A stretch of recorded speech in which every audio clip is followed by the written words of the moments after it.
কোরআন শরীফ গিলাপ দিয়া রাখুন জানি সব উপরে কোরআন শরীফ আলমগিরি বারোগরিয়া ফতোয়া দেওয়া যত শায়রিল্লারে যেটারে বেতাজিম করবা একটার কারণে আপনার তাকওয়া নষ্ট হয়ে যায় গিয়া শায়রিল্লার তাজিম করবা।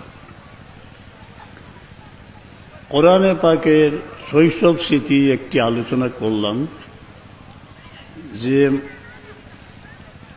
আমার ওয়ালিদ মোহতারামের মাজার শরীফের মোকাবিলা যে কামরা এইখানে আমি রমজান শরীফে মস্ক দিই। সেই মস্কের মাঝখানে সবক গ্রহণ করার মাঝে মধ্যে সজল নয়নে তাকাই আমার পিতার কবরের দিকে। আমার ওয়ালিদ মোহতারামের কুলে বসে শৈশবে যে কেরাত শুনেছিলাম তিনি দোয়া করেছেন আজকে তার মাজার পাশে